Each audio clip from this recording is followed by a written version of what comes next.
The weary traveler draws close to the end of the path.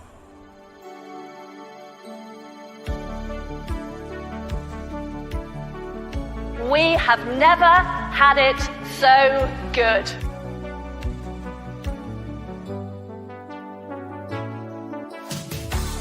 All of this just works. We are selling tea to China. You did not have to redeem this, ma'am. Out with them, forget about them. Your broadcast is very biased. You've written a lot of ridiculous articles, so I would encourage you to be more journalistic and have more integrity. Socialism is when the government does stuff.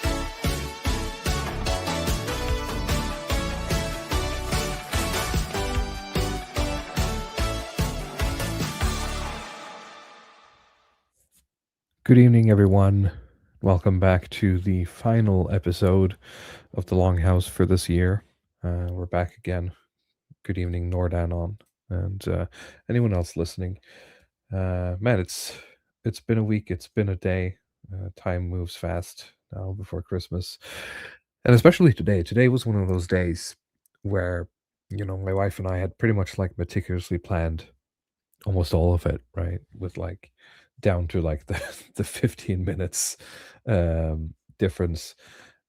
And the problem then is, when something goes wrong, it cascades, and it cascades in a way which leads me to it's 9 p.m. now, and at 8:45 p.m. I'm hurriedly shuffling down cold dinner because I haven't eaten anything. And I have to get to the stream. So yeah, it's been one of those days. I'm not sure if you can relate, Path. No, I can relate, but as I'm getting older, I'm getting better at planning and dealing with contingency stuff. It seems to be getting better for me as I age. This is not true for everybody, but part of it is just decreasing the loads. Actually, not trying to be maximalist in every sense, which I think a lot of people have a tendency to, especially if they have a perfectionist temperament or something like this. But yeah, I guess good evening and good day to all of the viewers. And last episode for the year. We're not gonna do a year's recap. That'll be 2026 stuff, perhaps. Yeah, maybe we'll do it sometime in January. Look back at I think that's 2025. That'd be nice to do some recap stuff, but there's still 2 weeks left. I'm just thinking, we're looking at the timeline. We're just gonna not stream next week and just enjoy the winter holiday because it's literally Christmas for Americans next Thursday. So we of course at least we have something in common, right? I work in an international company, and they actually take that time off even though it's not paid. We have Euromaxed. I'm getting paid time off during the winter holiday, but not everybody does. So exactly. Nordanon says, does this mean this is the last time we hear the intro? Ideally, yes, depending on how holidays go with kids and everything. I might not be able to finish what I have envisioned for next year. Or the intro. Not that I have some grand vision. I just had some thoughts, and depending on just how things shake out, we might be running this intro an episode or two into 2026. But the idea is, as is tradition, new year, new intro. I'll miss this one. I will. It's not necessarily the most complex one I've done, but it's got a lot of heart. It was goated. I've enjoyed it every time I see it. It hypes you up for the show, right? Indeed. All right. Is there anything else we want to mention before we get into the things we want to cover? I mean, there's a lot of minor things in my bookmarks now that I looked at them, but I don't want to really, do too much of a slop. I've also, promised that what we're going to do as part of this episode is we're going to review. Well, I don't know how you took it, Bloody Path, but what I've planned is to go through all games I played this year, video games, chronologically, and then sort of talk about what I thought about them. At the end, maybe I'll pick something which would be, sorry, I misunderstood. I thought you meant like games that came out this year, but you said games you played this year. So yeah. counting Sorry, but all I the mean, releases. if you want to rank games that came out this year, that's fine. No, I don't. I don't know how many games did I play that came out this year. How many games did I play at all? I don't know. How much There's some time do you get overlap, for gaming? Yeah.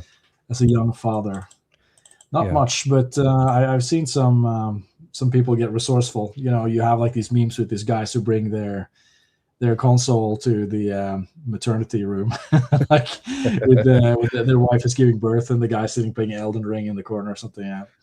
Yeah. That's one of those like second kid things. I probably wouldn't be able to get away with that on the first one. That's a little bit too crazy. But I also see guys with handhelds. When I was commuting, I had some dudes that were really having a ball with. I can't do that. I just get like car sick if I try to play games on the bus or something. Yeah, I think on the train it's probably even worse. But some guys could pull it off. I think he probably really wanted his game time. Yeah. So, well, yeah, I'm actually looking forward to that. It's going to be a bit of a break. We should, in 2026, we're just going to do like a Goy Slop culture show or something and just talk about video games. We're just going to talk about Star Wars. It's going to be, what's that, Red Letter Media? They do that like parody show, the Nerd Forge or something. That's where the clip with the guy saying like, don't think about it, just consume content and be excited. Consume about product. Get excited. That was the beginning of everything for me. They call it something get excited like for the next Nerd product. Show or something. Yeah. So we'll do as we started. We'll get back to to movie reviews or something. We're just gonna do movie nights and then we'll just talk about critical drink. I've multiple times actually on this channel and in real life in presentations made allusions to sort of like sloppy sort of YouTube complaining accounts, and Critical Drinker is specifically the one I have in mind when I do it. It's literally like the what's the word I get wrong? Epitome of just complaining and then sort of audience capturing yourself into complaining while keeping it sort of like weirdly political, but then it's just like weird complaining populism. I don't know how to describe it. I just really dislike it. Well, it's lazy. That's kind of how I feel about it. I think really, that's just it. Yeah. I feel like if AI can automate anything, it would have to be Critical Drinker, because I feel like it would just the early like 2022 ChatGPT and language models would have been able to do a pretty good job at just recreating scripts. Yeah. You don't need these high level ones. It's like it's very base stuff. It's not that you can't do this, but he just doesn't.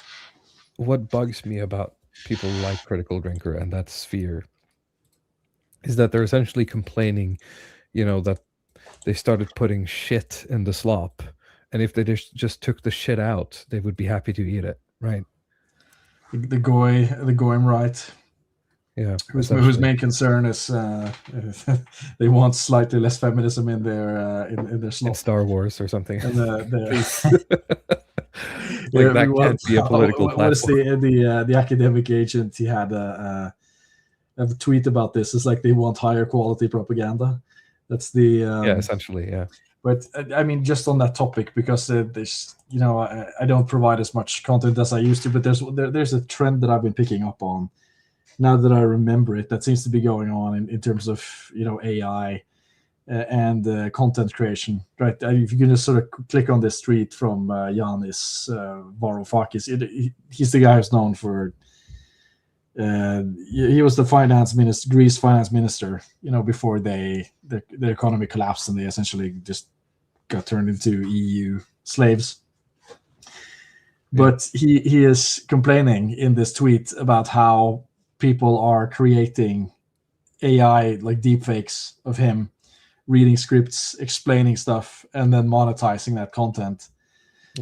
But this, yeah, you could share it if you like, but this seems to be an actual trend now on YouTube, and like, people were thinking with this sort of AI stuff, when you have this Hollywood de-aging technology, CGI and stuff, like you just like it's just a celebrity that outsources their face, and then they don't even have to show up. You can just have the AI generate the entire movie or something. But there is now this sort of niche, small business boutique market on YouTube for that. You can, if there are people, say like politicians or guys who haven't trademarked their faces or anything like that, you can just use them to create deep fakes where they just talk about stuff, and people watch that stuff, and you can monetize that content. I don't know if you've seen it. Like Jordan Peterson is another one. I'm getting a lot of these Jordan Peterson explains videos, and he's explaining some philosophical content, and it's like AI generated voice, AI generated script, and then just like that photos has of him. great meme potential to have like Kermit the Frog essentially. When you bring a girl home and she pulls down her pants and there's a penis, now that's the belly of the whale, bucko, right? The meme potential there is pretty good, right? It's not just meme potential. It's like it is stuff that could seem like this is something that he would do, a lecture on or something. Exactly, yeah. But it's not him, and he doesn't own the rights to that. He won't make any money off it. It's some guy from Bangladesh or something that's doing it, and it's being monetized, and YouTube doesn't want to do anything about it yet. So it's I think they're starting to do something about it. Yeah. Does AI Jordan Peterson start crying? Depending on what you train it on, right? Is that the Philip K. Dick novel? Yeah. Does AI Jordan Peterson cry AI about Peterson electric tears, electric boys or something? I don't know. I'm just gonna read because Nordanon said the Longhouse critical drinker arc. So this is an excerpt from my speech at the Witten in 2023. And in this one, I'm specifically talking about like critical drinker in my mind. I didn't say it, but that's literally who I mean. So I said, in cultural terms, we find ourselves in a backwater, producing little beauty, even less transcendent work, certainly not much new. Rituals and craftsmen are dead and gone, leaving only cold and mass-produced goods. You can build your entire career online by complaining that the artworks and our propaganda, the propaganda we're making today, aren't as competently subversive as they were 30 years ago. That's essential. That's why I don't like critical drinker. Well, yeah, it's spot on, and of course he could do that, but if it's like you said, it's audience captured. It always has to be negative because that's the way that it is, and it becomes predictable. You can sort of watch a movie or something, and you know kind of where it's going to go, and you get tired of it eventually. Like your tastes change, you want something else. Or you have to sort of like somehow like pull like a nostalgia critic, like a Doug Walker thing, where you just every now and then you just do something insane, and that becomes part of your brand, right? Oh yeah. I should get back into movies and stuff. You fall out a little bit if you're in like the family job life stuff, and you don't really keep up with the times. So I'm not really plugged in at all. I'm just right now I'm looking up top movies of 2025, which seems almost kind of surreal, but that the year is over and I don't know half of these films. My top movie of 2025 was probably I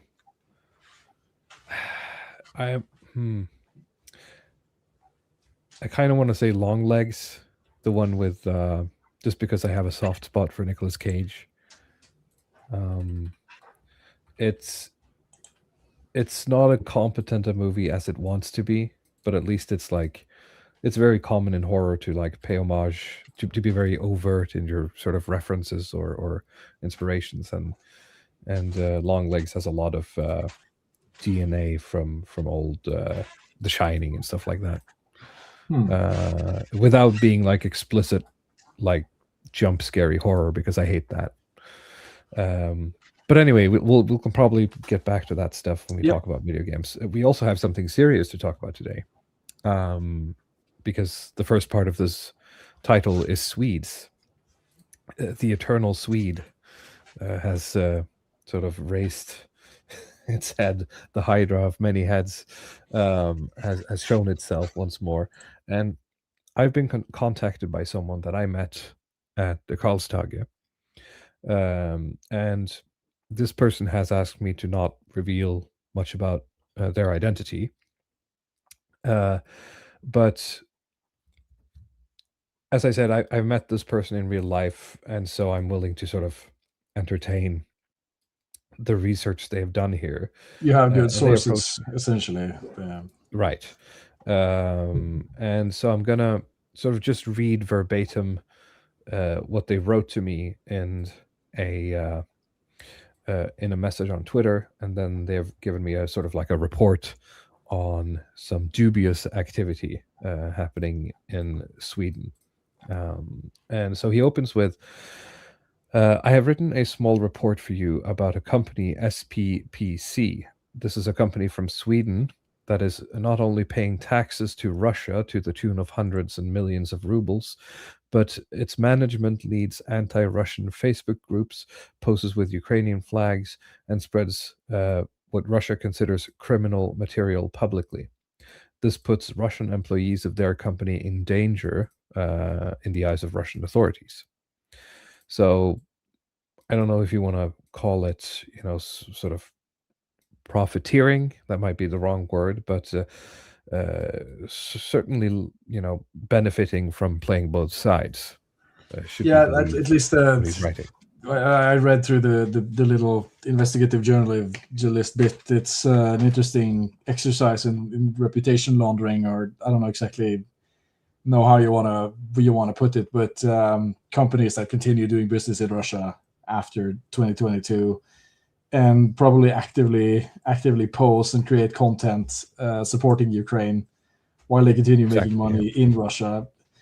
But and you could point to this example as being sort of egregious if you want to get into a bit more of the detail, but it's not even that unusual. That's the sad part. You see with many Western governments that continue importing gas and oil from Russia, in spite of a lot of hard talk. There's, in terms of actual action, it's not much. So it's more of a microcosm of a larger problem. But maybe you want to share a bit more about the details of this because it's interesting. I don't know if you found any of the groups on Facebook or something you can show some. I do, but Facebook is being weird and not allowing me to show a lot, so I'm gonna have to show some photos, I think. But they should be findable. It's just very hard to find things in a private way on Facebook, and I don't want to like accidentally dox myself. But I'll start with SPPC, which stands for the St. Petersburg Property Company. And let me just pull up their website here. It's not very exciting, but at least so we can all agree that we're talking about the same thing. So St. Petersburg Property Company, AB, which means it's a publicly traded company, is a Swedish property company formed in 2013. Right, it says so here on the website. And they hold properties in St. Petersburg, Russia, and headquartered in Stockholm, Sweden. So SPPC owns, manages, and divests properties in St. Petersburg, as well as financial instruments and businesses related to owning and maintaining these properties. So SPPC offers its clients high-quality office and retailing premises, is from their websites, right? So the properties themselves are managed by fully owned Russian subsidiary companies called SPPC Management LLC, which includes both technical and operational management, rent management, and financial services. Now, in some of these details, we're going to have to take, the person who wrote this on their word because they speak Russian and I don't. So their sources have been, probably more from both sides, to both Swedish or English and Russian sources.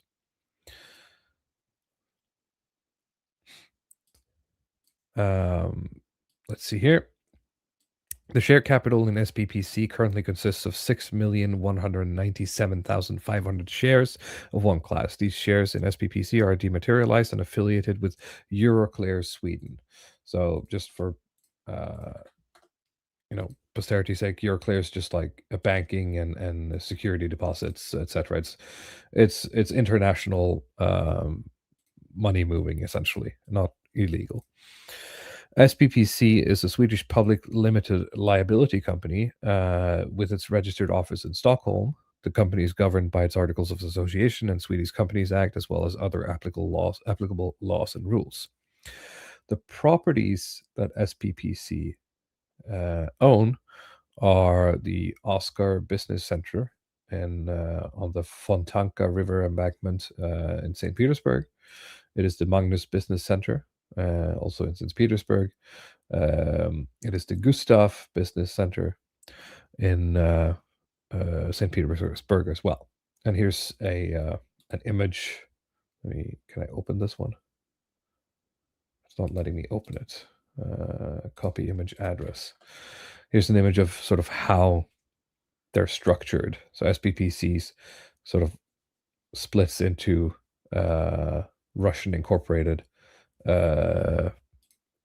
sort of shell companies, subsidiary companies that operate in Russia. But the sort of head management and the financial arms are Swedish.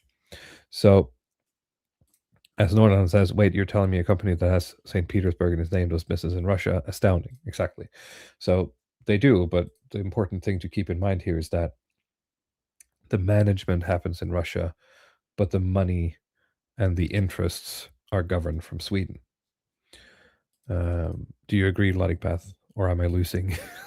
At least that's quickly get a little bit like the impression is that it's a public company that's incorporated and owned in Sweden with the money flowing, but of course they're not operating the day-to-day stuff, I guess. So, but I mean, this stuff is complicated. I'm not like a financial lawyer or any kind of expert like this. It's always quite hairy stuff in terms of understanding like how much, say, like LinkedIn posting from the upper like management group level is going to affect the day-to-day operations of this business.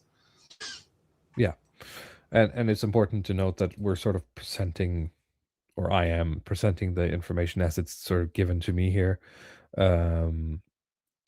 I would like to do some more research on it myself, or if you're listening to this and you think, this is horseshit, you're welcome to look into this yourself as much as you like. So let's look at the board real quick of SPPC. The first one is Robert Weil, who's a Swedish businessman. Let me bring up his here's a photo of him. If you guys can see, you can see it. So on the left here is Robert Weil and some guy named Daniel Sachs. That's not relevant. This guy on the left, he is on the board. He is the owner of a company called Proventus, which is a family-owned investment company that's been active in the European capital markets for 50 years. So Proventus owns 56% of SPPC, and he is the owner of Proventus, right? The next one is Nadia Borisova. She is the chairman of SPPC, and she is the, let's see here. She's the chairman. She is the advisor, blah, blah, blah, board member of Pomegranate Investment, chairman of the audit committee. Previous experience include position CFO of VNV Global, VEF and Pomegranate Investments, senior final, blah, blah. So she's been in a lot of stuff. She's also been in the Coca-Cola company. It's not very important. She's not very interesting, other than that she's been all over the place. The next up is someone named Torsten Linter, who is a board member born in 1958, whose wife worked for Robert Weil for many years as his secretary. And Torsten is a civil engineer of the Royal Institute of Technology in Stockholm. He started his professional career as a trainee with Scania. For your Europeans, you probably recognize the trucks, for example, from Scania, where he since worked for over 30 years. He held several managerial positions within the company, among them 13 years abroad. And he was involved in the company's international business with emerging complex markets, which means he helped establish Scania's presence in several new markets, meaning China, essentially. But of course, others, but emerging complex markets usually means China.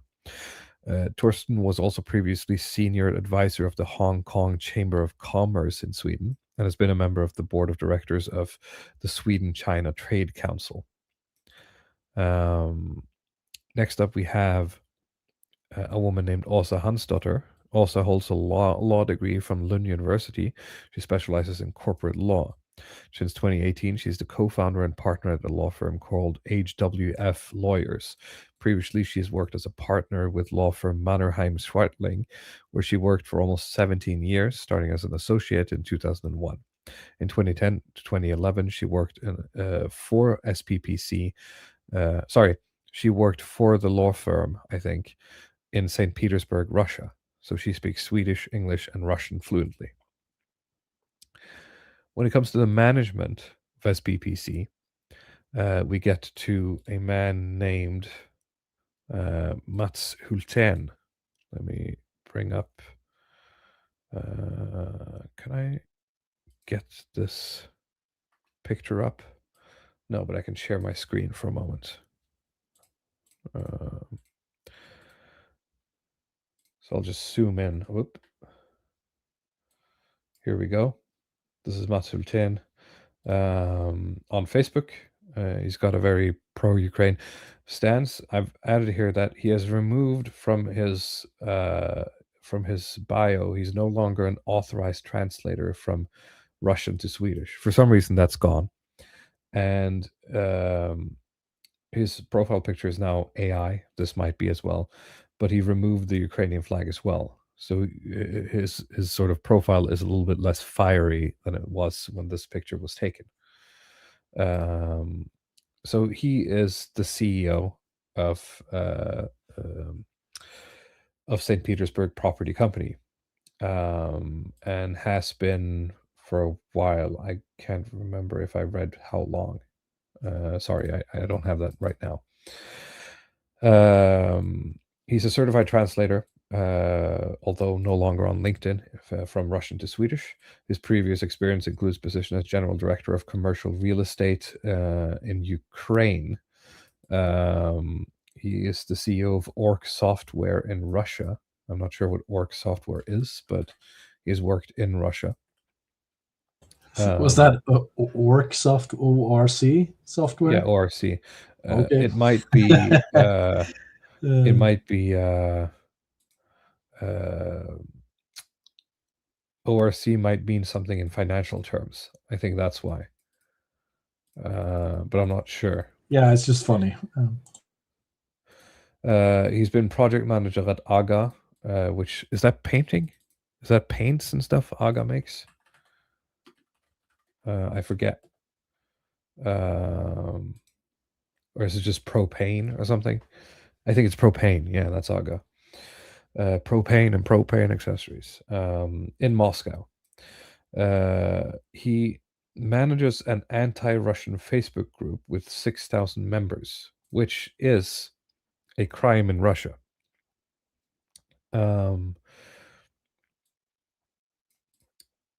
And then let's move on a little bit. At the start in 2015, let's see here. Oh, you're linking me something. We could do a quick one there. There's just some breaking news that was a little too funny not to. Let's do some breaking news. Sorry, we're interrupting our deep dive here to do some. What's this? British influencer framed as terrorist. So yeah, raw egg nationalist is basically the new Sam Hyde at this point. I mean, I thought it was funny because I saw the same post and I thought he looked suspiciously like raw egg nationalists. That's because it was. That's the. So this is like a political fact check. Yeah, thing, this like, is a fact check. But you have some of the Norwegian right-wing populist media who posted this stuff. I mean, like, he does look like him. Well, it's not because it's him. Oh, that's the point. It's him? like it is a doctored image, right? Because this is about the attack in Bondi Beach, Australia. Yeah. It happened recently, right? And they were posting pictures of like, okay, here's the here are the perpetrators, and it's not. It's actually just a photo of raw egg nationalist that has been doctored with like a fake beard, and like the some of these like right wing Norwegian news outlets thought that he was like the guy behind it essentially, and I made a joke on Twitter that I thought he looked like Ren because here's the original tweet. And this is real funny actually because I remember this tweet. This guy is saying, controversial website NRK, which is Norwegian BBC, has spent the entire day prioritizing handball World Cup. Nothing about the signals, the name, the origin of the terrorists in Bondi Beach. Meanwhile, us doing real journalism are delivering. Here they are, the Pakistani Naveed Akram and the dead Algerian that killed the Australians and the Jews. And then obviously it's a fake photo, which sort of just like exemplifies everything wrong with this, right? It's just like, oh yeah, I'm doing real journalism. Anyway, here's a Sam Hyde photo, right? Yeah, I mean, it's just funny because it's raw egg nationalist. That's the only reason I wanted to bring this up here. We could go back to the investigative piece. But, apparently, they contacted him, and he is surprised when they contacted him. He says the image does not show. Are you absolutely sure this is not a younger version of the other shooter? Yeah, that's not the same man. I love the like, are you sure? I was pretty sure when I posted this. All right, let's go back to our deep dive journalism here. So looking at some of the numbers for SPPC. So background here is that Ogerup Revision AB, again, a auditing company, is the auditor of SPPC. And here's sort of the more interesting stuff. At the start in 2015, the company had, according to its own balance sheet, was worth around $60 million. In 2025, it's worth around $13 million as a result of the company's management. In 2025, the company had 3 business centers and a plot of land of 25 hectares, and now it only owns the business centers, and the plot of land has disappeared from the records. If the company back in 2014 had simply sold all its property in Russia and would have invested all of that money into Sweden, for example, into the shares of Alfa Laval, they would have about $180 million. 10 years of Swedish government bond-wise, they would have had $100 million. So the report here says that it's incredibly strange that through the past 4 years of war, the entirety of Swedish management and the majority of Swedish shareholders of the company have been supporting Ukraine morally and financially, despite the company making money in Russia, paying Russian taxes.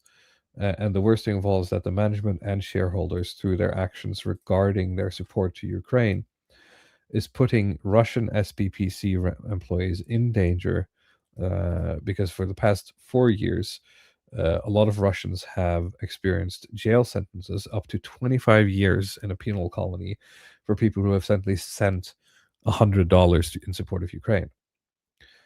This points to a terrible degree of moral rot within Swedish management elite. Sweden has reneged on a 300-year-long neutrality and has entered NATO, and yet it still continues to work with and inside Russia. But now its management elites threaten the lives of ordinary people who still work for their companies in Russia. That's sort of the conclusion here. There's some more eternal Swede stuff. The daily dose of there's some anti-Swedish propaganda. Examples here. Here's Beetroot, who is owned, I think, by this man, Bjorn Bringes. I can't see him here, but he's in this photo, I think. This company owns a certain percentage, I think 12% of SPPC.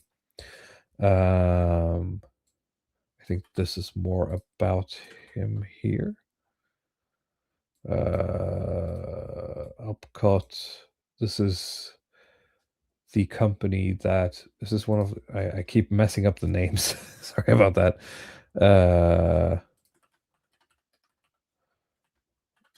Let me check.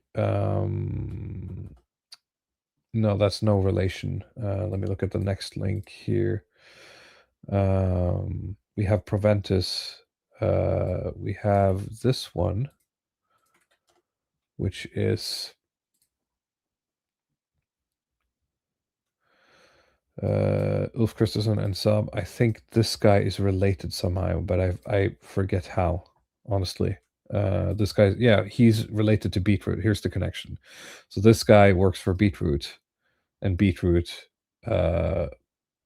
and him are Ukraine supporters, but they also own a sizable percentage of a company doing, business in Russia. And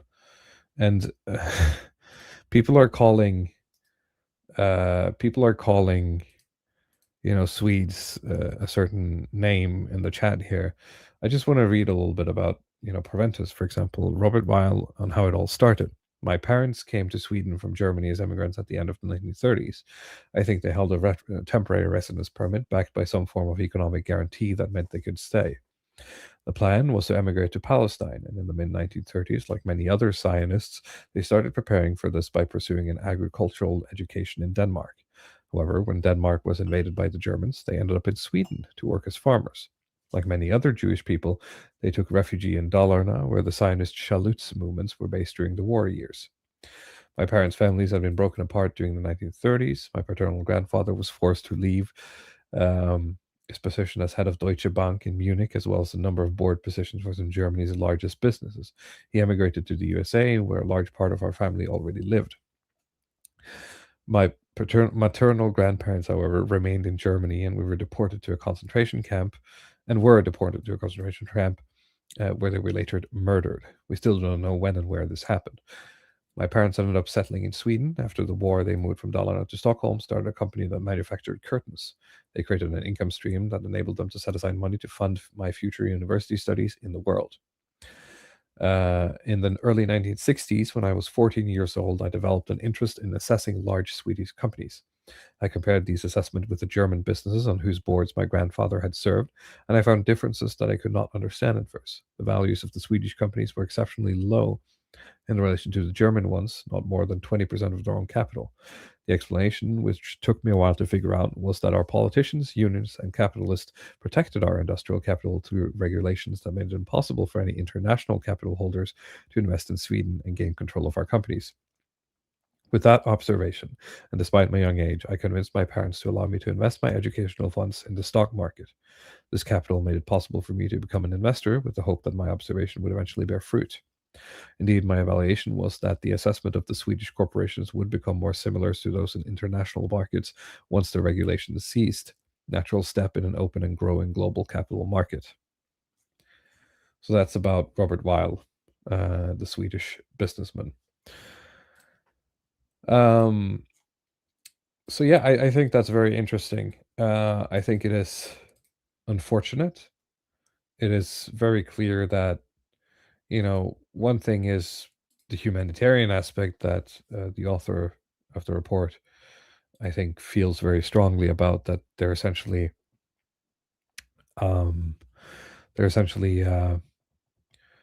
endangering certain Russian employees of this company by acting in this way.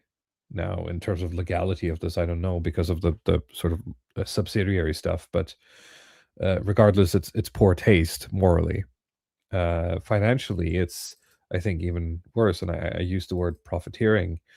It kind of feels like, they're happy playing both sides, or at least just saying whatever needs to be said to keep the money flowing. And yeah, the whole thing sort of just leaves a bad taste in the mouth, in my Yeah, opinion. I agreed. Again, I wish I understood the corporate law more, or the international regulations governing this stuff. I would have suspected that they would have been forced to divest or something from these companies after 2022, but apparently not. Like, so there are many questions unanswered. Yeah. I don't know that people give, like Mondelez or something, shit for not pulling out of Russia, but I think you could probably extrapolate this and probably assume that there's a lot of these like gray zone companies still making a lot of money, from both sides essentially.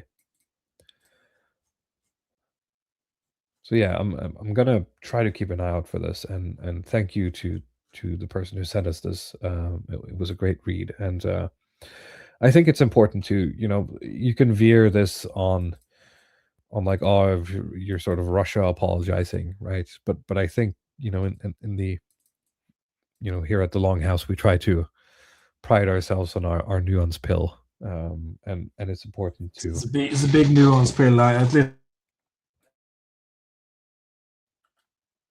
Sorry, what? I think we lost Luddic Path. But yes, I think the core of a lot that the Longhouse is about is that, in the northern European West, to be a bit more, euphemistic about it, we have a certain way of operating, and we have certain standards that we hold ourselves to. Yeah, did you just unmute yourself? I think you might have been talking. Oh, for a while yeah, with the mic you muted. cut out. I think I lost internet. for a Maybe it moment. was me who Sorry. cut out. I'm not sure. Okay. Are we all back? Are we good? Someone's saying, "Man down." The Ruskies got him. Well, which one of us did he get? Is it me, or is it like Pat? Okay, I think we're back now. Sorry, you were saying something about the nuance pill. Yeah, no, not much. I have. It's just an interesting bit of investigative journalism. Yeah. To pay attention to, really, and not much more significant than that. Food for thought. But yeah, let's get to the gaming Well, I stuff. mean, the person Yeah, who sent this to me did hint that, try to find phone numbers for this company. You can call them and ask, say you're a reporter, ask if the company has any accounts in rubles, and see what they say. Maybe one day I'm gonna have to figure out a way to do that anonymously. But if anyone's listening from state media in Norway, this might be something you can follow up. Would be very good. Let's see here. Do we want to talk about video games? Let's talk about video games. So I'm not sure if you've sort of prepared any lists or anything, Luddy Path, but I prepared a slideshow, as it were, of all the games that I've played this year. And being officially a dad gamer now, it's been a bit more like console stuff. It's been because last year we bought a PlayStation 5, and the first year, newborn sleeps all the time. So there's actually been more time to just like play a little bit here and there than I was anticipating. So when I looked through the list, I was surprised at how many games I actually got through. But I'm thinking that's probably going to get less. 2026 is going to be less games than 2025 was. Not that there's anything wrong with that, but I might not be showing on this list the most like hardcore right-wing gamer creds. You might feel like this is all too mainstream. Looking at this, and you might not even like some of my takes. I find that a friend of mine called it onkification, I think is what the kids call it. I care less about video games in the sense that I sort of like take them more at face value, which sort of makes me enjoy, I guess, some simpler games more. But I don't think that shows in my 2025 list. I think it'll show in my 2026 list. In that the games I will be playing in 2026 will be simpler, and it's just going to be more like, oh look, the funny animal character does a funny noise when you jump, haha, right? And just be happy with that. Mario goes wahoo when It's when he jumps. very Lindy. Yeah, I don't know. Yeah, exactly. I feel like we're getting back to the what set off Gamergate. Like, are games art? And it's okay to admit that games are not art. Like, well, at least most games are But not. that's going to be the yeah. weird dichotomy, because to me, a lot of the games I think I liked in 2026 are because they're, to a certain degree, are trying to be art. And before we get into it, I think some of my games I don't play because of, I guess, what you would call the mechanics of the game. Like, that would be like the last thing I would play the game for. And that's also part of the sort of like the dad gamer thing. Is like, well, I just, I'd rather have a nice story than have the most like intense game ever. And make me think a little bit, I guess, rather than the gameplay being like the most intense, difficult, complicated thing ever. But without further ado, this is my chronological 2025 video games list with commentary. So if you've played any of these, like Path, feel free to interrupt and let me know what you think. Yeah, I don't have a And- PlayStation, so I guarantee you I haven't, but I'm going to chip in anyway. Sure. So first on the list is Path of Exile. I've said this before. Path of Exile 1 and 2. Path of Exile 2 is about 1 year old now. It's still in like beta mode. These games are sort of my games. Like, I've played Path of Exile since 2013. When did it come out? I consider Path of Exile to be the best ARPG currently on the market. And nothing can beat it yet, at least. The only thing that can possibly beat it, or the only thing that can possibly destroy it, is Path of Exile 2. By the developers sort of becoming too greedy, I guess, or flying too close to the sun. So just assume, no matter what in this list, I'm always playing one of these games to a certain extent. 1 hour here, 1 hour there. People are saying gamer cred revoked, horrible. These are really good games, and I'm not going to take crap on them. Of course, Path of Exile 2 is a newer game. It is still in development.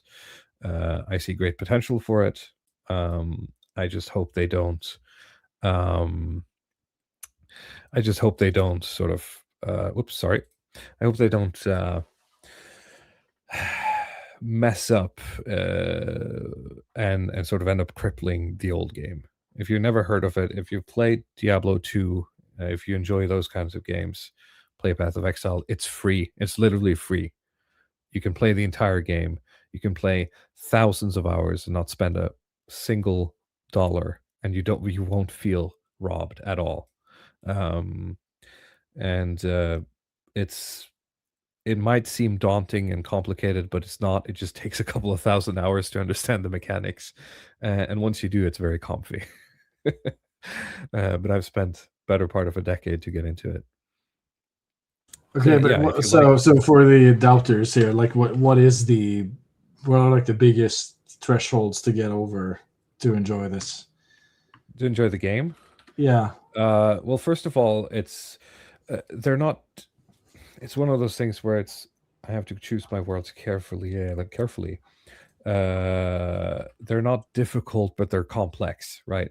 So what each individual mechanic, let's say, does isn't necessarily very complex, very difficult, but there's just so much, and there's so many things that have been added on to the old game for the past like 15 years, that you have so much catching up to do.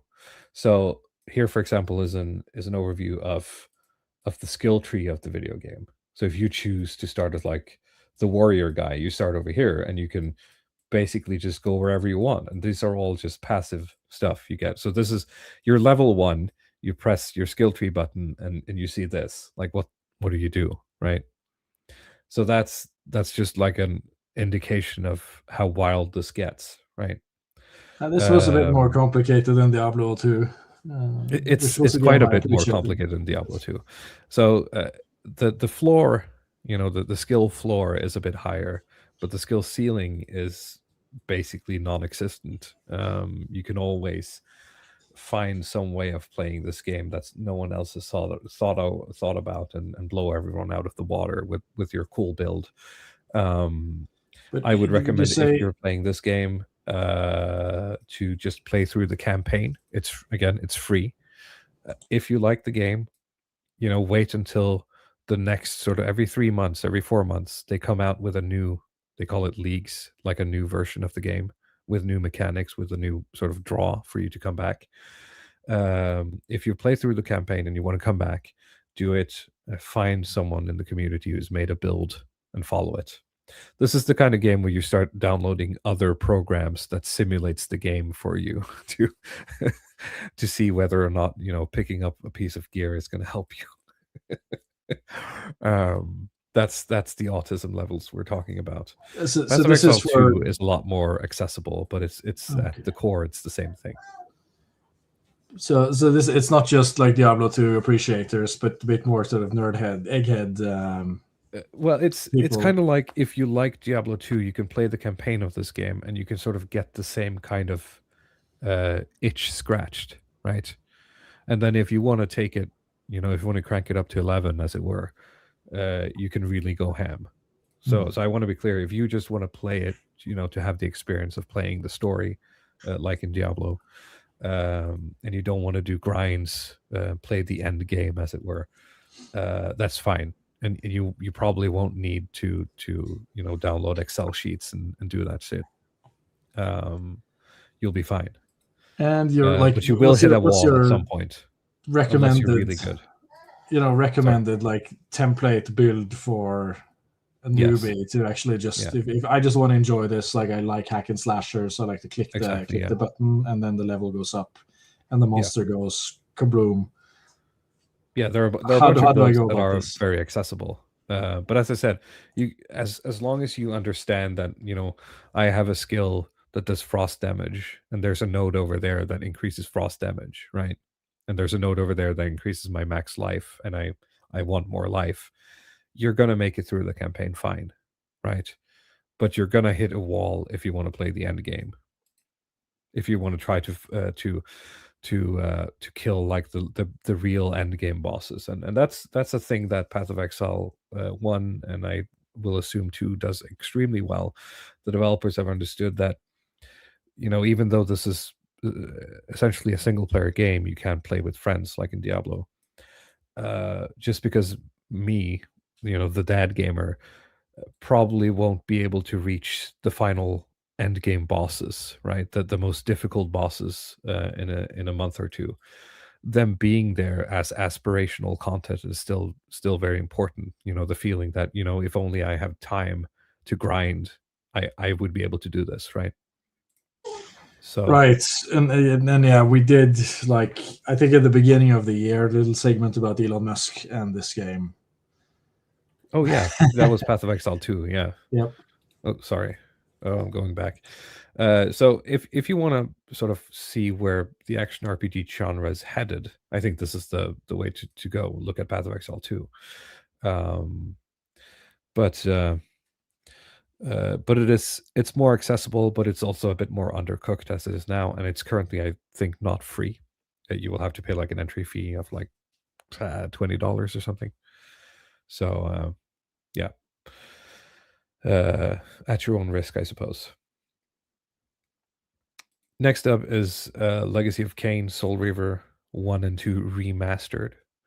Again, this is chronological order. This is not in order of like the one I liked the most. I never had a PlayStation growing up. At one point, I had a PlayStation 2 for like 2 months, and the only game to go with it was Final Fantasy X, and that's like the only PlayStation game I played growing up that's like exclusive. But what everyone kept telling me, all the time, is that Legacy of Kain games, or at least the Soul River games, are great. And there's like, what's the is it Arrested Development, where the guy who yells, "There are dozens of us." I feel like that. Like they always come out of the woodwork, and they always believe that this is the greatest game ever made. And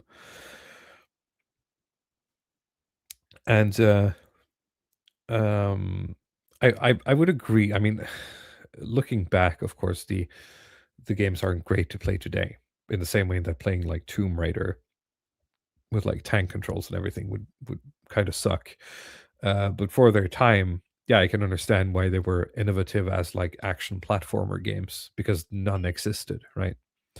But I think the real innovation, which gets people coming back to this day, is that it was just on the cusp when games were able to and willing, to do real storytelling, to explore actual, concepts that you'd find in books, right? To be able to play with characters and the audience, in a sense. It's very Shakespearean. They hired like real theater actors. Simon Temple, I think, is one of them, who monologue at each other, right? Because they're vampires or something. But once you get going, the story is actually very, very interesting, and it hooks you. And I think the fact that was there ever a Soul Reaver 3? I don't think so. Sort of just fuels that fire, because it ends on a cliffhanger, and you're like, oh shit, I want to know where this goes, right? Well, yeah, it is like the Legacy of Kain is a broader series. There's, I think there was a game that was just called the Legacy of Kain that came out before Soul Reaver, where the character that's behind the guy in the front with the firearm. Sure, yeah. He's like the OG, the starting point of that, and then it's like this universe here that they've created with these vampires that has what I call like 90s DNA. Of like 90s media with there's edge there, and there's a kind of like feel and smell of globalization in the beginning, where people are getting curious about different cultures, mysticism, philosophy, and trying to mash all of this stuff together with technology and futurism and that kind of. So it has like this really cool combination. It feels cool, in a way that 2000 and stuff it's sort wasn't. of adult storytelling as well, not in the sense that it's like boobs and violence, but it respect your intellect, as it were. Yes, but yeah, that was just the kind of 90s stuff where you had a lot of this things that were a little bit edgy, a little bit adult, combined with kids stuff, which I don't know why it didn't persist. Maybe it was just they found out it was like too complicated. A lot of that stuff it is considered legendary now. Like people who watched, Evangelion in the 90s and stuff like that, they look at these types of games and think about like the philosophy of it. And I even remember like when I played this on an emulator, that it was a lot more responsive than I thought. Like the gameplay, it's not complicated, as you said. It's not like flowing like a modern hack and slash, but I feel like it is at least responsive when you play it. It doesn't feel Yankee or anything it's like all right. it. I will I'm not gonna dock it points for it because it's not the game's fault. But the first game actually made me slightly seasick if I played it for too long. I could only play it for like an hour and a half at a time because the camera in the first one was weird. I can't really explain how. I just I would get slightly nauseated after playing it for a bit. But I think that's also a part of like the PlayStation 1's charm or something. There's a lot of these games that have, it's about the screen resolution or something that if you play games like Crash Bandicoot or like the first Silent Hill game or something, is something about how, at least for me, how claustrophobic they feel. When you play that, it tends to ramp up the stress level in it, where you feel like you're always kind of boxed in a sort of small space. Yeah, I and see. You're being suffocated a little bit, where that actually makes the game more stressful in a way that a newer game with a larger screen is just not able to replicate. Interesting. But it's also, I feel like, it could be a little bit sickening if you're not used to it. But of course, the soundtrack of this game is like really good as well. Yeah, it's very good. Yeah, but it's like the standard 90s experimental stuff that goes around that. Yeah, so I understand why it's become like a cult classic, because it is a bit of a milestone, in the history of video games, I think. But not necessarily because it did like any one thing like new. It's not like, oh, this is the moment where we did something cool with the graphics. It's more just that the total package of this is something that games hadn't really done until then. I think is the way to put it. And they won't do it again. I don't think they will try to remake this or anything. It's a kind of like once in a lifetime event, I feel. And that energy that existed at this particular time, it will just not be recreated.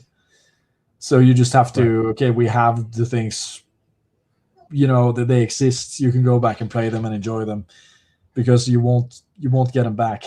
Unfortunately, no matter, even if you won Gamergate, the remaster here was also, as a product, one of the better remasters I've seen. They the people who did it, remastered the graphics, but you could press a button and it switched between the old and the new graphics seamlessly. They had included like lost levels that were on the disc on the old games but weren't playable, so you could load the levels that were never implemented and walk around them. They had found old recording tapes of the actors in the studio that they digitalized in order to put it on this release. So gold standard for how you're gonna, I guess, remaster something, I think. All right, next up, this is kind of stupid. Thank goodness you're here is a very specific weird game that I played with a friend of mine, and we had to go on like a whole side quest playing this game to understand all the references in this. This is only going to be really fun, I think, for you if you're into like northern British culture from like the 70s or 80s. For some reason, like it has a lot of specific references to things that has happened. It is a very weird, surreal, and charming game. You can play through it at in like 2-3 hours or something, 4 hours maybe. It's not that expensive. I'm not sure I would recommend anyone who isn't British to play this. But we had a lot of fun, and when we understood the references, Googling essentially, it's a very funny game. That's all I can say. I don't really have anything else to say about it. Yeah, I mean, to an outsider, can you just explain what like the core gameplay loop is, and sure, what are you getting here? Can I show like a screenshot from the game? Let me check. Is this a good one? I guess this is decent. Please give me the screenshot. Thank you. Oh, why are you being so difficult? There we go. Share my screen. Here we go. So here's a screenshot from the game. You're this little yellow guy, right? And you've been sent from like the department of something to help out this northern British town. and you just walk around in this like, is it isometric? It's called, and you talk to people or you punch them, and you get small puzzles and funny things happen. That's literally it. Someone was saying it's like a streamer game. I think maybe it was when it came out. Again, there's a lot of humor here, but a lot of it was lost on me and my friend, which again, it got a bit better when we understood that, okay, we have to like start googling things, because it's essentially referencing like obscure local memes at certain points. Like if you didn't live in this county or something, you wouldn't understand, right? Does this game feel kind of smug about this? Like No, it's no, sort of no. inviting you to- They just present the humor. It's very like, if you're deep into like Monty Python-esque humor, you'll probably enjoy this. It has this whole vibe about it, right? A flying circus kind of thing. It's just that, to truly enjoy it, you're gonna have to either be from the region or read up on it. That's all I can say. I don't know, because I don't know what I missed, right? Show the milk scene. What is I forgot. Thank goodness you're here, milk. Oh no, I don't want that's weird. Yeah, it gets weird at some points. It does. I also don't want to spoil it. If you play it, you play it once and then you can't do it again. So let's go next. Oh boy. All right. Some people are probably going to get real mad at me for Nuom's posting about Expedition 33. So I'm going to have to choose my words very carefully. Do you remember we talked about video games? I don't know if it was this year or if it was last year, but at some point I said that, AAA is going to die. GTA 6 is probably the last big AAA there, or they're going to be sort of the last big tentpole release AAA. They're going to try to get $100 for it or something. And the business model just isn't making sense anymore. And what you're going to see is effectively double A money, where you're still spending billions, just not as many billions. And you get a smaller team, or you outsource some of the work, you have a smaller scope. And that's going to be successful. And I think to a lot of people, Expedition 33 is that. I'm not gonna. I think it won like Game of the Year at the. Is it just called the Game of the Year at Wars, or the Game Awards or something? Game Expedition 33 is a bit of a. It's a rough game, and I mean rough in the sense that it's got some rough edges mechanically, but it does wear its inspirations on its sleeves. It's like, if you played JRPGs, this has got JRPG isms in it, so you might enjoy this. But I would never recommend anyone play this because of the mechanics, because of the battle system, or because of the leveling or anything. Like, the story is where it's at. Either you enjoy what it's trying to say, or you don't. I would never, like, if someone asked me what Expedition 33 is about, right? Imagine like a coworker asking you, "Oh, Expedition 33, what's that about?" I would never say, for those of you who played it, it's about pressing, L1 at the correct time, because that's essentially what the game is about. No, what the game is about to me is, it's about grief. It's about the duties of a patriarch versus parental overreach. It's about loss. It's about the dangers of escapism. That's what the game is about. And anyone who tells you different is either a retard, or they're acting insincerely.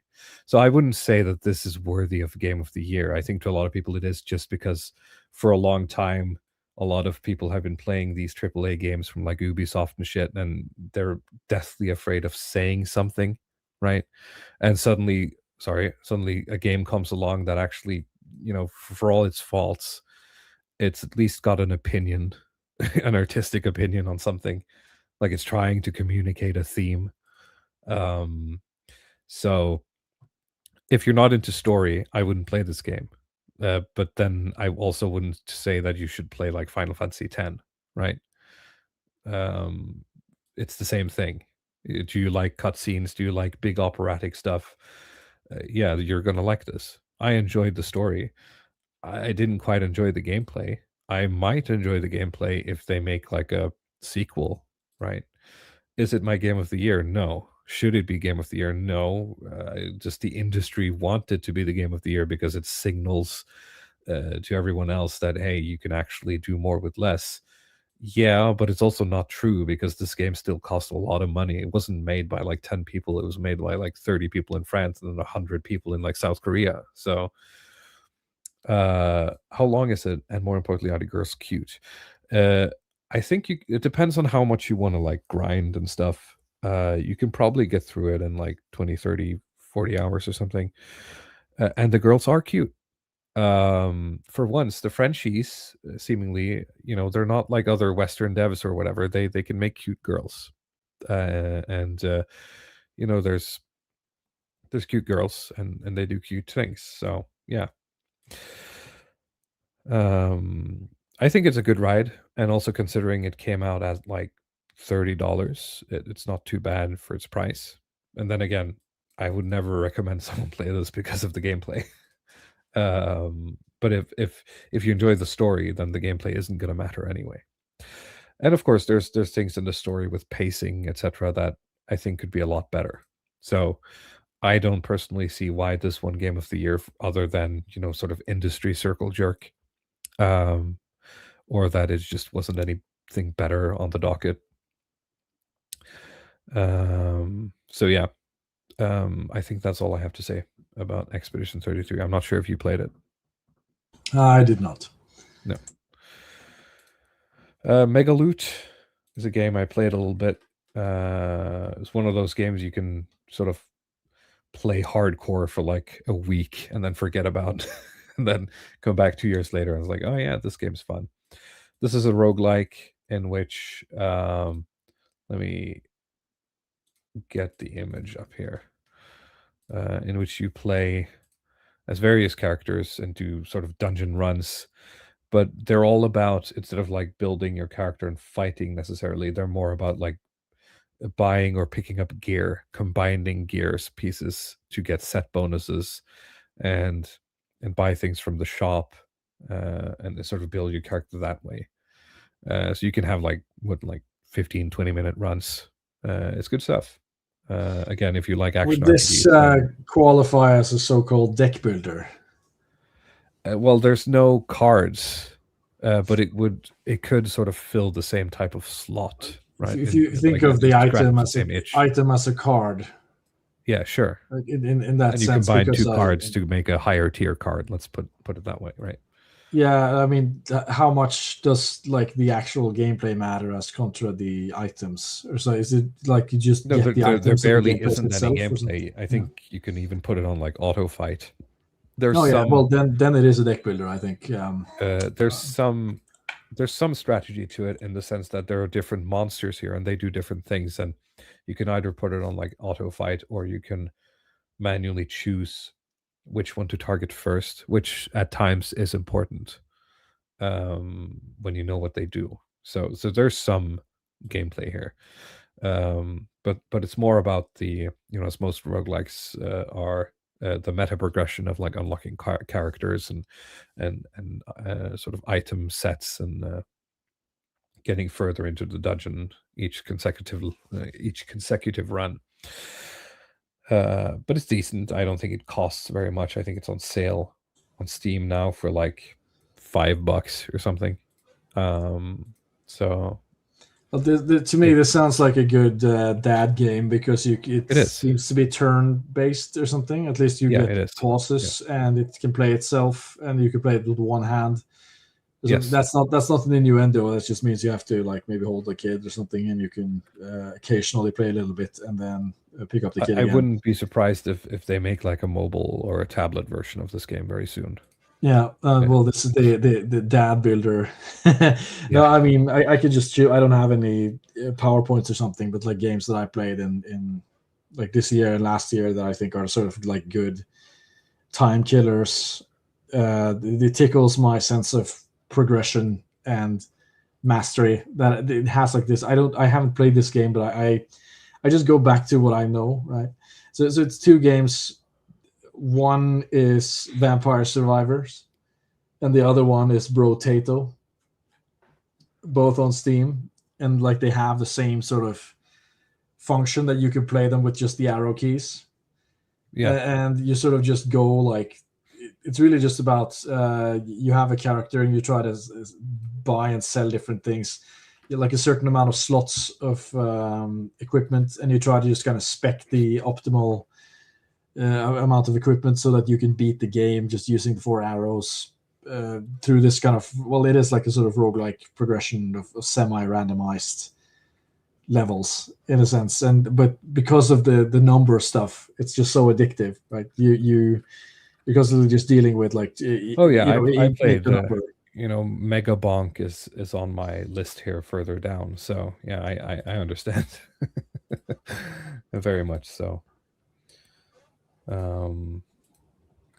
There's a room for that every now and then. For some reason, I messed up my slides. The next game on the list here is Death Stranding 2 on the Beach, made by Video Games Kojima, the man who invented video games in 1974 after watching The Seven Samurai or something. This is going to be weird. I actually really enjoyed Death Stranding 1. And I don't necessarily enjoy it because there's this certain like Reddit tier to be like, oh, Hideo Kojima is the greatest video game man ever, right? I don't necessarily agree on that. What I will say is that Death Stranding 1 is the most is the game I've is probably the game I've played where there's the most sort of like autorial intent. That's the only word I can put to it. Death Stranding 1, in the same way that a book, right? Um there's usually no room or sort of no word in excess, right? If it's been properly edited, it's exactly the author's intention. And uh, I've never played a game as autorial as Death Stranding 1 in terms of like just from the base mechanics to the story itself. There's a red line through everything. And that was very fascinating. And I actually really enjoyed the mechanic of traveling. I'm not sure if you've played the game. If you don't have a PlayStation, you probably haven't. But the idea of literally just, backpacking as a video game, of dealing with terrain. There was something very human. It scratched something very sort of primal in just scanning the horizon, planning a route, executing it, or, reassessing um, when something goes wrong or using tools to climb, etc. And Death Stranding 2 has that, and just more. It expands on it. It feels a lot more. It's obvious, I think, that the team that built Death Stranding 1 has expanded, and some of that autorial control has been lost. Of course, in the story, Hideo Kojima is still, the mastermind to tell the actors to do weird shit in mocap. But the gameplay, I think, is just more, and it kind of suffers a little bit for that because some of the areas it goes into is very sort of like basic. It feels like I never played it, but looking at gameplay of the latest Metal Gear game, it feels like they sort of just copied stuff from that. You can like raid bases and stuff. In terms of the story, I think it was interesting in Death Stranding 1 to sort of have this weird imagery that sort of broke up those long treks you're essentially playing through, and then you get like weird imagery, you get some philosophical drivel from Hideo Kojima, and you can sort of ponder the meaning of life, I guess, while trekking, from one area to the next. Which while low roar plays in the background, which it was a vibe, and I vibed with the vibe. I got the vision, and I enjoyed it, but I feel like in the end, what the message of Death Stranding 1 is, don't be mean, essentially. Like, that's what it literally boils down to, and I'm not, like, being facetious, like, that is the core message that Hideo Kojima wants you to think about, is don't be mean to other people. And a tagline that isn't on Death Stranding 2, but it is when you launch the game, is like, should we have connected? And I was kind of excited for that, because the first half of Death Stranding 2 in its story starts hinting to the fact that everything going down in Death Stranding 1 and sort of all the revelations that come from Death Stranding 1 are being built upon, and people are starting to experiment with this new world, trying to push it to its limits, trying to basically reconnect humanity by sacrificing their own humanity. And I was thinking to myself, okay, so now Hideo Kojima is he's going to question his own first game. And I'm all for that. Like, I loved, Knights of the Old Republic 2 for essentially questioning the entirety of Star Wars, sort of examining its own universe for a bit. And Death Stranding 2 and its story walks sort of right up to that edge of starting to criticize itself, and then just pulls back from it, with a character literally saying to the screen, to you, the player, yeah, but this is all scary and it might go bad, but we're just going to be good. We're just going to be human about it, and we're just going to fix it. And then he literally gives you a thumbs up, like, you, the player. That's actually what happens in the game. And I was so mad, because then it means, like, the message of Death Stranding 2 is the same as Death Stranding 1, and now I think maybe Hideo Kojima can't write anything else.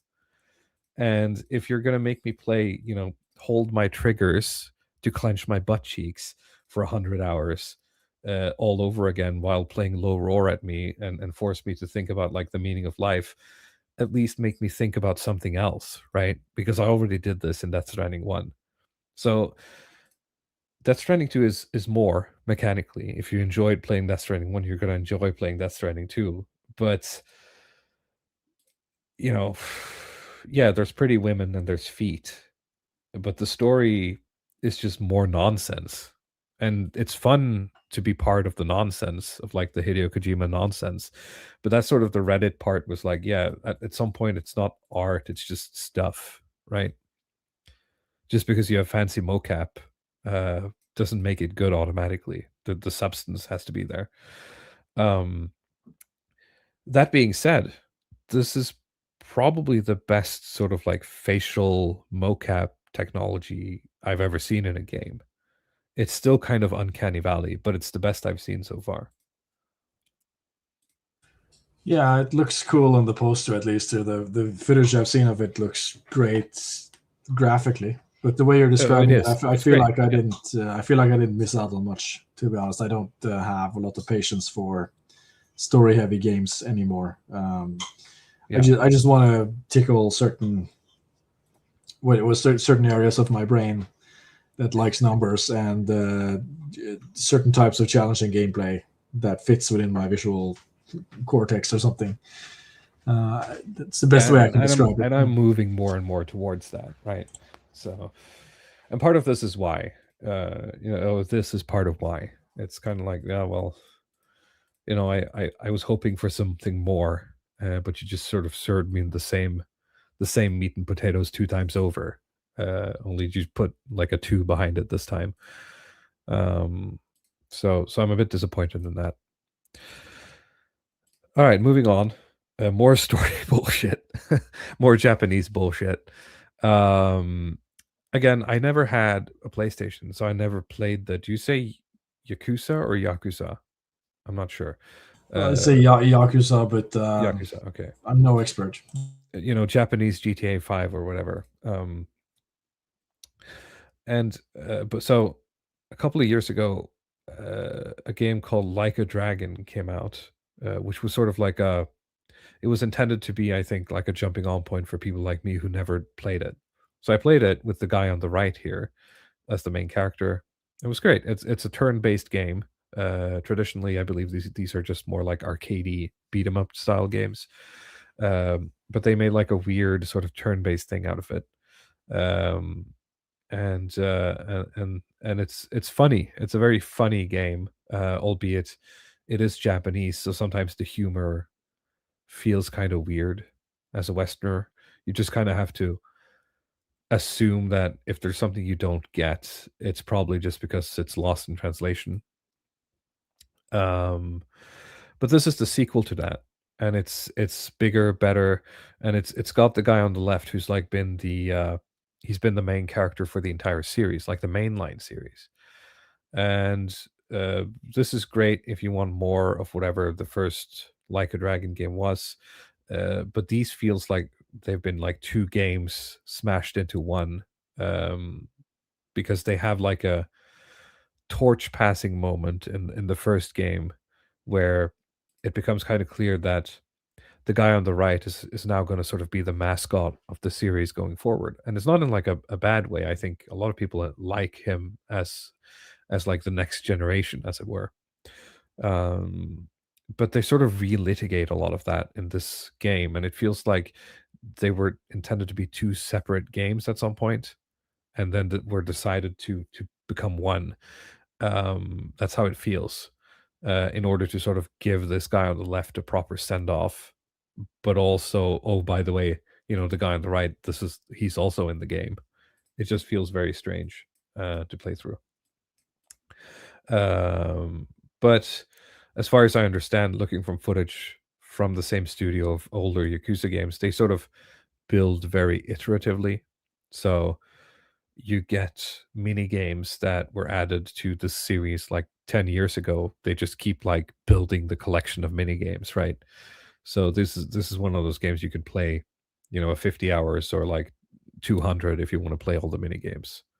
I don't though. So but yeah, it's weird, wacky Japanese stuff. You collect perverts as like Pokemon, and then you have them fight each other. That's the thing you do. So if you're into that stuff, then yeah, that's the game for you. Next up, we're back to Story Slop. And I think this is gonna make people mad at me, that I liked Alan Wake 2 because Alan Wake 2 is peak SJW game, isn't it? Or something. It was a couple of years ago. There was something about the going back to like critical drinker and stuff. Like I feel like the same people criticized Alan Wake 2 for, I guess the word would be blackwashing one of the main characters, the woman on the cover here, because they made like a teaser to this game wherein she was cast as a white woman, and that at some point in development that changed. And if you've played the game, that makes sense, because if you've played the game, you know who her father is, and he's black, so it checks out. But and at some point, I would actually argue that it does enhance the story. There is an intentional sort of off-puttedness you're supposed to feel by the fact that she is not the race of the people around her. But of course, it's up to you. I that's the intent I got from the creators of the game. Other than that, insane horror, I had to struggle through it, mostly because it's very jump scare heavy, and I don't like that. But that's not why you're there. You're there for like the story, the suspense, trying to understand basically, again, it's one of those things where I wouldn't say um I wouldn't say again that you'd play this game for the mechanics. Like you could literally just play like Resident Evil 4 and the mechanics are the same. Just, more modern. You would play this because you're interested in mystery. You want to figure out, the levels of weirdness this game goes into. If you enjoy Twin Peaks, you're going to enjoy this. Yeah, it's actually, I think it's very good. That's all I have to say. And it's one of those like, oh, it's cringe because the nuance pill about like a black character in the game. But I'm just saying, if you play the game, if you listen to what the game tells you, then it makes sense. And it's not been done. If it was done, then it was retroactively changed in a way where you don't notice it. That's all I can say, right? If you don't like the game, don't buy it. I think I got it for free. But yeah, I assume like the SJW aspect is like this is the embodied experience of you're not from around these parts, are you? Yeah, but it's also meta narratively makes sense. That's all I can say. Like this game gets real weird, and I can't tell you without spoiling. But in the same way where I wouldn't explain Expedition 33 as a game where you press X every now and then, I would never explain Alan Wake as the mechanics. And I actually did this to a coworker, right? He asked me what the game was about, and I said, it's about a writer who's essentially trapped in his own story, sort of like what's the name of that show? Oh my. Oh, I'm lagging. Can you hear me? Are we good? Yes, I can hear you. Okay, we're good. A la sort of like Twilight Zone-esque. He gets trapped in his own stories, and the only way he can get out is to try to write a new script where he is a part of it, but he pulls in other people as well because he's not actually that good of a writer, right? So in order to write the hero he needs, he bases it on real people who then become trapped in his story, right? Etc. Etc. Etc. There's also a lot of like, some people are saying Sam Lake is a cringe lord. The guy who made it, Sam Lake, likes to put himself in the games to add to this like layers of weirdness. I don't necessarily, vibe with that stuff. It's a bit cringe, as Alugubi says. But I think just as an art piece, if we're gonna to take video games as art, being willing to experiment with like a multi-layered multimedia project, I think it's interesting. I think it deserves at least some appreciation for trying. Again, when I feel like my alternative is like indie platformer slop or Ubisoft slop, this game is actually trying to at least make me feel something. And yeah, that's it. Next up, I played Pillars of Eternity, which I don't know why I haven't played it yet. I just haven't. That game is like 10, 12 years old. And it's a CRPG, kind of like Baldur's Gate 1, 2, like Neverwinter Nights, those kinds of games. And I like that a lot. I did try to play the new Pathfinder games. I think Kingmaker was the one. But there's something about Pathfinder, just the general vibe of Pathfinder, that feels very, well, again, Reddit to me. That's the only way I can describe it. Hopefully someone who's played it understand what I mean. There's something just about the whole aesthetic of Pathfinder and the things you do and what you are that just feels very, I don't know, Funko Pop to me.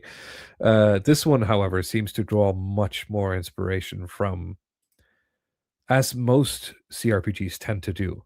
I think like if you write, if you're a writer and you work on CRPGs, at some point you've either worked with or on, you either worked with people who worked on Planescape Torment, or you work with people who worked on Planescape Torment, or you did it yourself. And if you didn't, at some point you're sort of like forced to recognize Planescape Torment in your writing as, you know, a way. I can't explain it. It's just like an ever-present inspiration, it seems. And Pillars of Eternity has a lot of Planescape Torment influence in it, albeit much more skewing much more towards like Baldur's Gate than Planescape Torment. But it's an interesting sort of middle ground, I think. And the best way I've heard it described is that Planescape Torment is a game where you can have a conversation with an NPC where you have where you get no experience, you don't advance any quests, but you walk away feeling like you actually made progress because your understanding of your situation and the world is better. And Pillars of Eternity sometimes manages to do that, and when it does, it's really good. What I have realized though, which is weird after playing a lot of these games, Pillars of Eternity made me realize that I actually don't like real time with boss combat. I enjoy turn-based combat, and that's because when you try to play these games on higher difficulties, you're essentially pressing pause every other second anyway, so you might as well just play turn-based combat, in my opinion. Yeah. Do you have any opinions on these kinds of games? No, it's been a while since I've been into the more story-heavy stuff. Sure. But how far are we along on the list here? I think I have one more or games something. Yeah.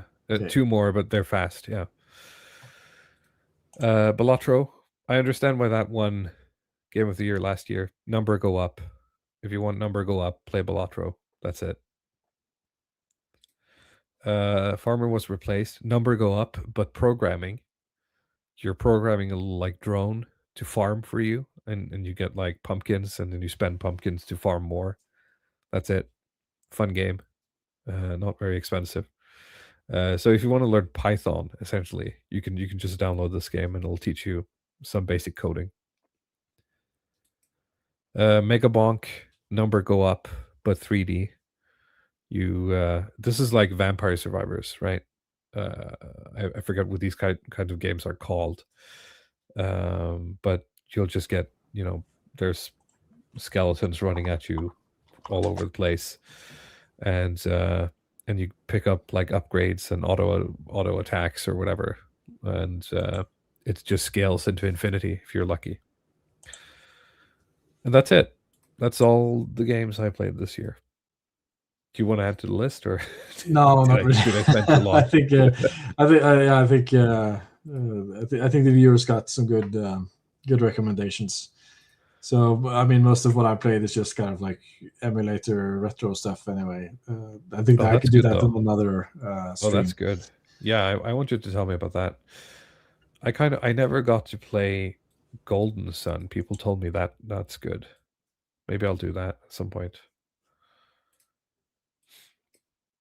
All right. Well, that's everything we had today. I think other than Alan Wake, which is true high culture, it was a lacking list of poor taste. I like that, me liking Alan Wake, that is the true high culture, but me shitting on Kojima, that's bad. All right. I told you I was going to probably make you upset. Thank you everyone for listening to the Longhouse today, but also, this year, if you've stuck around. Thank you for watching if you're watching live. Thank you for chatting if you're in the chat. Anything you want to say to the listeners before we break for Christmas? Thanks for tuning in. Merry Christmas, Happy New Year, until we meet again in 2026. Right here at the last second before Nordanon gets mad at me. Do you like Castlevania, Luddic Path? I do. I don't know if I gave that away for some reason, but I would assume you did from the way Yeah. I know you. Yeah. That is like the that is what I've been doing. I've just been playing every like Game Boy adaptation of Castlevania. That sounds very nice. So it's like six games that I hadn't played previously. So I mean, I can sort of do like a little round talking about them, but it's I don't feel like it right now, to be honest. Of course, it is right up my alley. I need a little bit of time to process them, to be honest. I feel like you play them to a certain extent, and then you get a little saturated with that style of game. So that's where I am that's right the now. way I feel about like they call those kinds of games nowadays like Metroidvania. I feel like 70% of all indie games are those, right? Yeah, it's a very good formula, I think, to make games. Works on many levels, as they say. Yeah.